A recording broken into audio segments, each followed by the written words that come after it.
Okay. Yeah. Okay. Is it on here? Yeah. Glasses. Introduce. Okay, so we are gonna start anyway. The first speaker, Sandra, she's not coming because she got sick, and Alicia is not here. So Marta and Deborah will present on breaking the stigma of vulnerability, allowing yourself to be vulnerable. And we've been talking, I don't know in which hall you were until lunch, but we talked a lot about vulnerability already. We were crying, me at least, and so I feel we continue into that. And yeah, so I give you the word. Just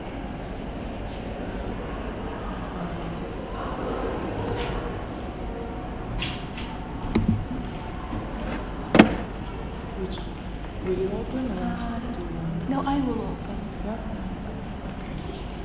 So you can either use this one here or you can use this one. Okay, this one. Okay, great. So thank you very much for those who are here to listen to us. It's an honor to be here today, share a little bit of my experience with you. I'm Marta, I'm a Brazilian. I'm a migrant woman. I was born and raised in Brazil, in Rio de Janeiro, and about 7 years ago, I moved to Slovenia. I married one Slovenian, and we decided to live here. I have a daughter, Nina, and she's now 8 years old. It's a great moment actually here to talk about vulnerability because I'm feeling vulnerable because you have this expectation and we don't have so much people here. Well, in one hand you are exposed, and the other hand also you expect maybe that you have more people listening to you, and you don't. But this place of vulnerability, it's not new for me. Being a migrant woman, that's easy. So to briefly show you a bit of my life, so I was almost 40 years old. No? I have worked 25 years for luxury market, traveling all over the world, living as a single woman, traveling all over the world in Rio de Janeiro. And all of a sudden, I got married. I had a baby. I moved from Rio de Janeiro to Slovenia, and I left my 25 years job. That was a lot. At that moment, I didn't really figure out how much has changed in my life, but the years that came after that showed me. Being a migrant woman, it's really hard because you need to reinvent yourself, and you are put in that position. When I came here, you don't speak the language. You don't know, you don't have your family, you don't have friends, you don't have a job, so it's really hard. And this is the place of vulnerability, not know what to do, being completely exposed, and actually feeling, lost. So this was a hard moment, but it was also the moment that taught me how strong I could be and how I could recreate myself. So I think vulnerability, as Brené Brown says, it's the place of creative. It's a place from where the great ideas can be born. It's absolutely true. So I've stayed here I've been living here and trying to figure out how to be me again, what I could do, what I should do. And during this process, I found out a lot of things about myself. This was really important because it gave me this opportunity to recreate myself. First of all, I think the most important thing is that you allow yourself to be vulnerable. Yes, I'm here, that's it, I don't have a job. First of all, you need to be and accept this place where you are. And second, that gives you an insight to next steps. After that, I started figuring out what I really wanted to do with my life. And from this moment on, I found ways to go. Not, of course, the logical ways. Let's say, okay, I'm a psychologist, I need to find a job as a psychologist or in the luxury market. No, I try to find out or create something new. I started to getting along with other women, get to know their stories as well. And from this moment on, a lot of things changed. I started writing for a blog called Brazilian Women all over the world. So there are women writing about their lives in Japan, in China, in Philippines, Brazilian women. So I told my story. And in the beginning, those stories were more like, what do Slovenians eat, about the landscape and everything. But I couldn't write about that. I wanted to really talk about my experience, as a human being, as a woman, as a migrant woman here. And it was amazing because I started writing, and then I have the most amazing feedback from this woman. I got these messages from women, everywhere in Israel. I'm living here, I don't know how to adapt. And Marta, I was about to give up. But then I saw what you wrote and what you're going through, and I don't feel alone anymore. So this was the first step for me to recreate myself and find a way also to help others, to bring some purpose, Okay, I'm here, this is it, what can I do with what I have at this moment now in Slovenia? I engaged myself in the community, the local community, so I became the president of the Council of Brazilian Citizens living in Slovenia. After that, I also engaged to the International Women's Club Ljubljana, Društvo Sila, and I'm the president of Sila for 2 years now. During this time, I managed to do many changes with the board, bring new ideas, and we do a lot of charity, a lot of events at Sila that help people in need. But I always felt that there was something missing in these events, and for me it was give them more meaning. There's a lot of events for charity, but what I felt is that sometimes people go to these charity events and they don't even know who they're helping. It's just about the event and then help with some money, which is great, which is like we're very grateful for that. But I think you can go deeper. You can bring meaning to these events. And share also your empathy for these people, more than just giving the money, doing the charity. So I changed some of the events. So it was I made a bazaar. This year we made it, and we did not only collected money to donate, but we also try to do a campaign about awareness of diabetes. And where this idea came from, I will tell you. This idea came from because in the beginning of this year, on May, I think I lost the photo. If you could just, I tried to click, but it left. So May last year, sorry, my daughter, yes, this one, let's see this one. It's not opening.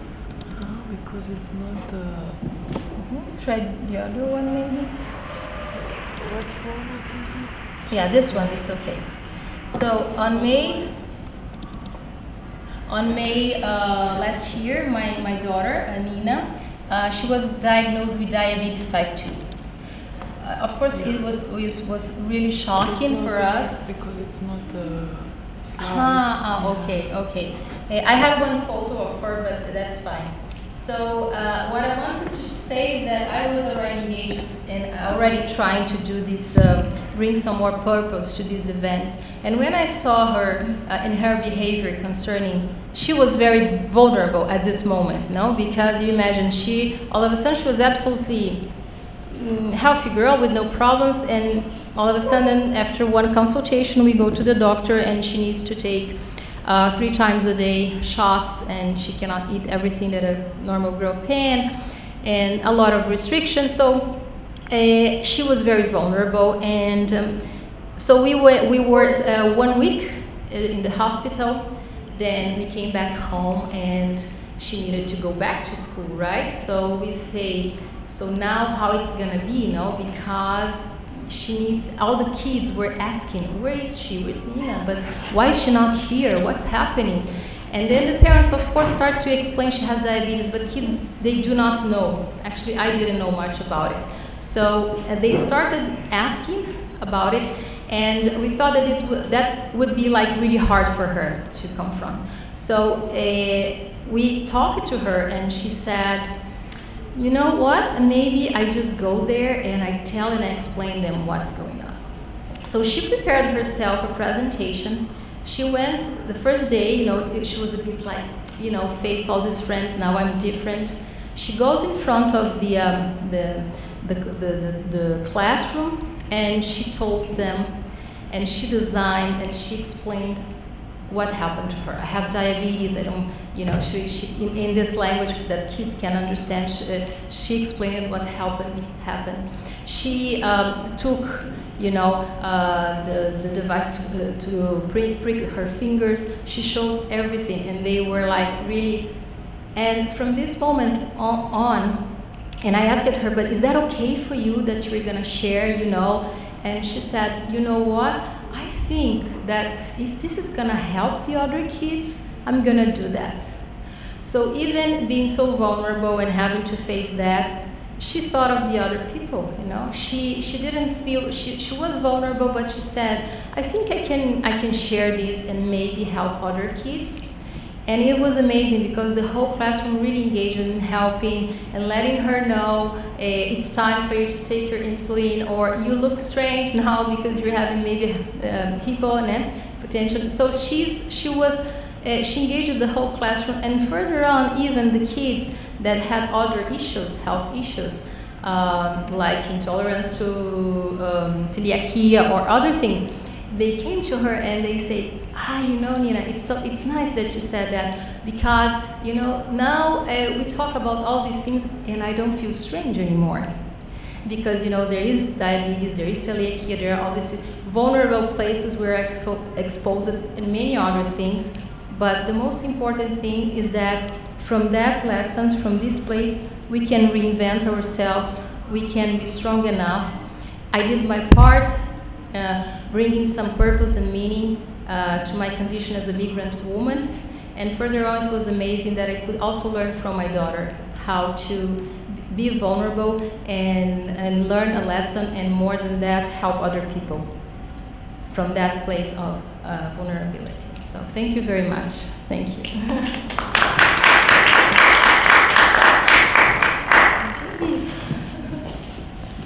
Thank you for sharing. We had today quite some personal stories involving children, and it was always connected to vulnerability. So, children are really big teachers. So I give the mic to Deborah. Thank you.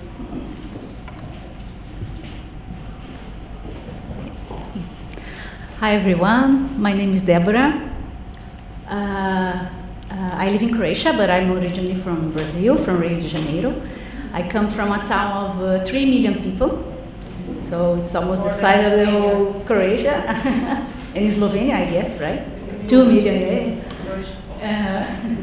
So I also work as an ambassador for this Entrepreneur Women network that is founded in Brazil, so it's a very big network that we have there. And now this year I started also to make some waves, like we say, for the female wave of change. And when I first saw the title of this presentation, I mean, we have the catalog to choose to what you would like to talk about. And the first thing that came to my mind was to talk about vulnerability, because I will be 40 years this year, 40 years old, maybe I look a little bit younger, but anyway. But I have some things, I mean, all of us, despite of our age, we have stories to tell. And I always like to share stories with people. and to share experiences, because I think we learn from and with each other, right? And so the first thing that came to my mind with vulnerability is that we are born vulnerable. Yeah, me, you, everybody who is here in this room. My son, he was born, I have a son of 2 years old and a half, and he was also born vulnerable. Why? Because we are born naked, without hair, and without tooth. So we need to learn, we need to fight for many things in the world since we are born, right? And but before telling why, and maybe you were asking yourselves why you moved from Brazil and you're living in Croatia, so how come that, right? From Rio de Janeiro. And so everything started when in 1997, when I decided that I wanted to do something different in Brazil, right? I mean, different from what everybody thinks it's the normal to do, yeah, to go to a university and do something like related to the language, something in their comfort zone. But I wanted something more, I wanted something different. I would like to conquer the world, yeah, so because I always had a passion for English, for the language, and then I decided that I would go for that. So I entered the university. I was first, when I was 10 years old, I started to study English. So at that time, the language courses, they were like long, 7-8 years. So it's not like now that we have accessibility to everything, right? The internet, so you can learn from anywhere. And then I was thinking, no, I want to do something more. I just don't want to go home from class, and it wasn't my thing. So I always felt this difference, this something different on me.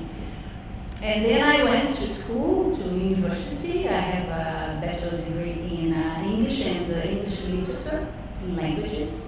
So, and then I started to teach. So I teach English. I was teaching English for kids, for adults. I was going to companies and everything.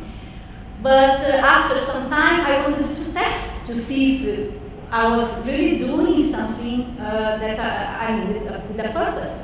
Because I was teaching, people were the kids, the teenagers, they were learning from me. They were saying, oh, Deborah, that's nice. We see the development, but at the same time, I was always feeling or coming back to my comfort zone. Yeah. And then I said, okay, so let's see if I really can spread the word, let's say, somewhere else.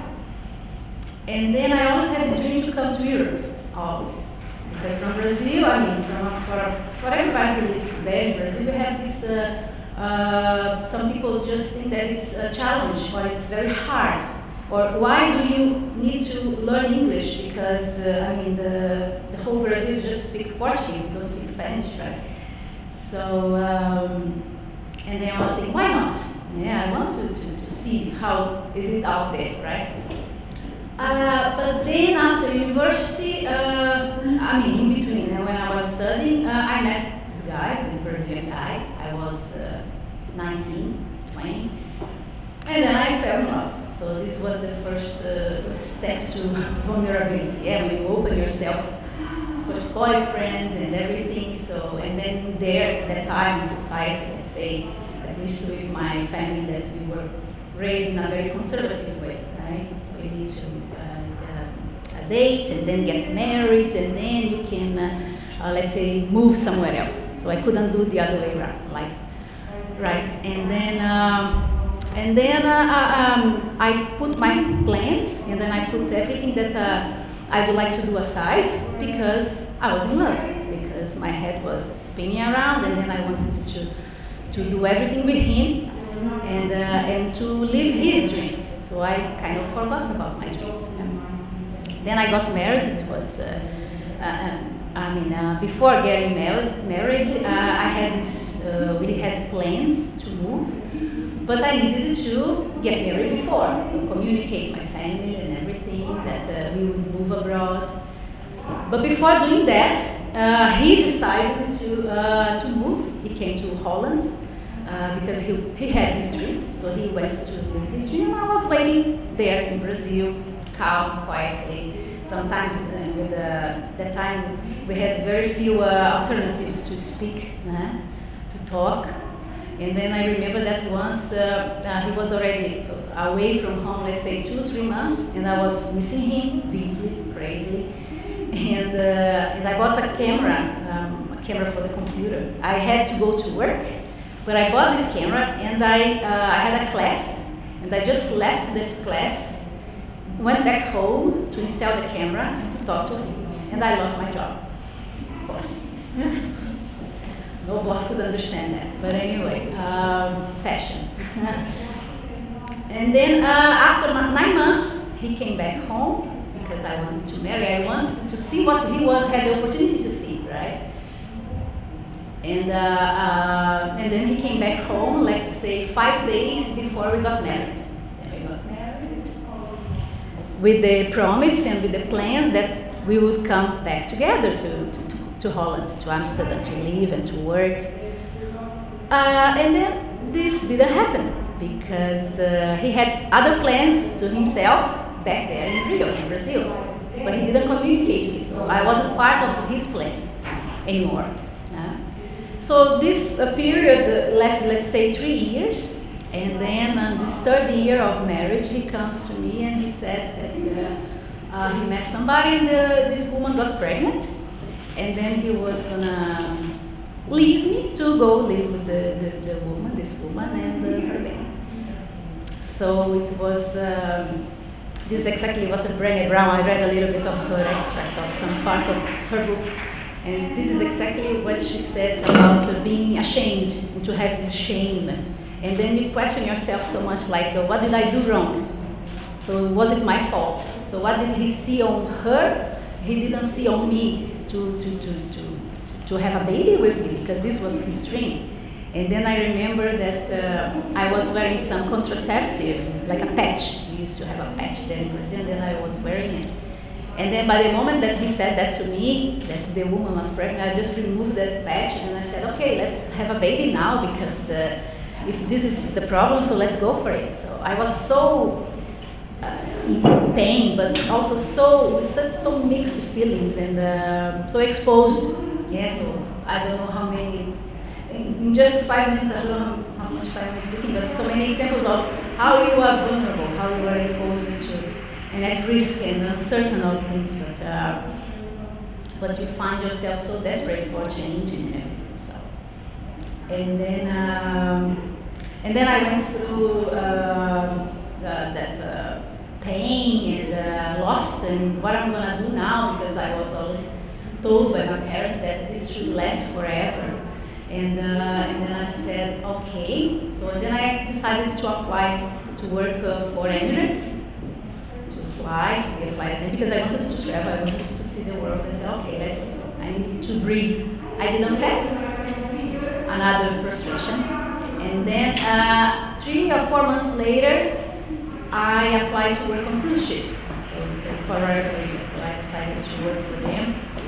And then I got a job. I was 5 years working for Royal Caribbean, and on the last 10 days of working there, I met my husband, Croatian. I ended up there in Split. And I've been living there already 9 years. I speak pričam malo hrvatski isto nešto.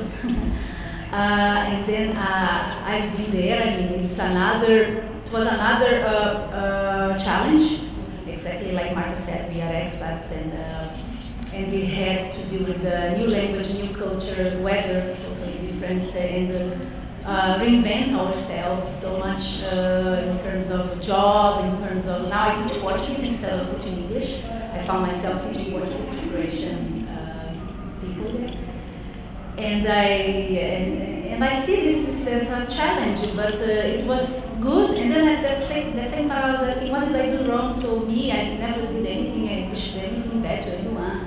So I used to say that this was the worst and the best thing that happened to me. Thank to him that he did that to me, but at that time I couldn't understand.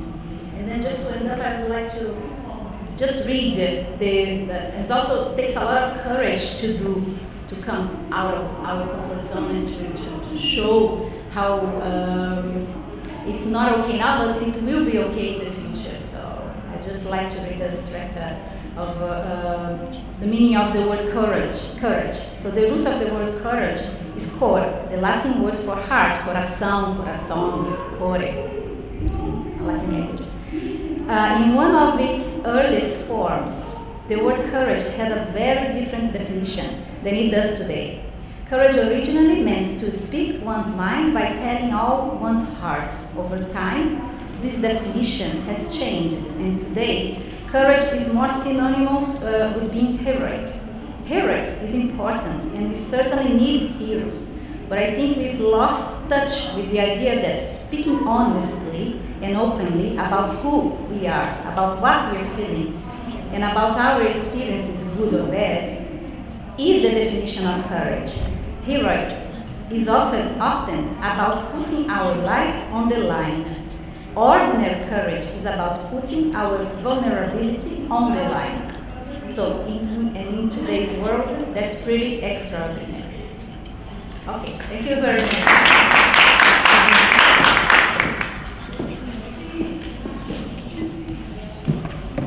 Thank you for sharing another personal story, and what I really see a connection throughout the day when we were talking about vulnerability was how it is connected to courage. Something happens that you don't know how to deal with, and then you meet your courage, and you also do something different than you are supposed to do, or you think you're supposed to do, or what you are used to doing. So that was like a recurring connecting line. So maybe I would like to invite, if somebody feels like sharing something, or if you had some insights with the stories that you just heard.